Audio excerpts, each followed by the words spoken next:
সপ্তাহ জুড়ে নিত্য প্রয়োজনীয় পণ্যের বাজার মোটামুটি স্থিতিশীল থাকলেও দাম বেড়েছে কাঁচা সবজির। মুরগি, ডিম ও অধিকাংশ মাছের দাম অপরিবর্তিত, যদিও কিছু দেশি মাছের দাম কিছুটা বেড়েছে। ব্যবসায়ীরা বলছেন, বাজারে পণ্যের সরবরাহ স্বাভাবিক থাকায় দাম নিয়ন্ত্রণে রয়েছে। অন্যদিকে ক্রেতাদের অভিযোগ, কয়েকটি পণ্যের দাম এখনও সাধারণ মানুষের নাগালের বাইরে।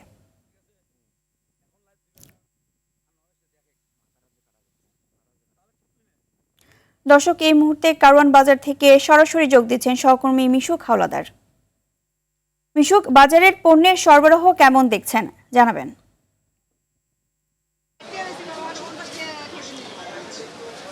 এবার আমরা সকাল থেকে কারওয়ান বাজারের কাঁচা বাজার, মাছ মাংস থেকে শুরু করে ডিমের বাজার আমরা ঘুরে দেখেছি।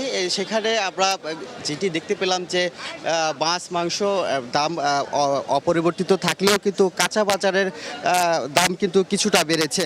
আপনাকে যদি আমি একটু জানাই, এই সপ্তাহে কিন্তু করলা প্রতি কেজি কিন্তু 50 টাকা দরে বিক্রি হচ্ছে, যা গত সপ্তাহে কিন্তু 40 টাকা দরে বিক্রি হয়েছিল। অর্থাৎ করলা কিন্তু এই সপ্তাহে 10 টাকা বৃদ্ধি পেয়েছে। সেই সাথে কিন্তু বেগুনের দামও কিন্তু এই সপ্তাহে 20 টাকা বৃদ্ধি পেয়েছে, যা গত সপ্তাহে কিন্তু 120 টাকা কেজি প্রতি বিক্রি 100 টাকা করে কেজি প্রতি বেগুন বিক্রি হয়েছে, কিন্তু এই সপ্তাহে 20 টাকা বৃদ্ধি পেয়ে কিন্তু 120 টাকা এই বেগুন বৃদ্ধি হয়েছে। সেই সাথে কিন্তু ঢেঁড়সেও 10 টাকা বৃদ্ধি পেয়েছে, এই সপ্তাহে 40 টাকা কেজি প্রতি কিন্তু বিক্রি হয়েছে, যা গত সপ্তাহে 30 টাকা ছিল ঢেঁড়সের দাম।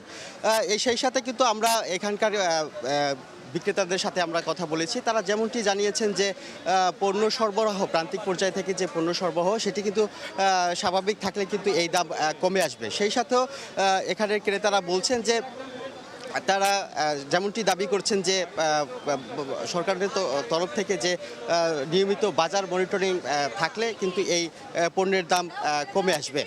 তো এই ছিল কারওয়ান বাজার থেকে কাঁচা বাজারের সবশেষ। ইভা,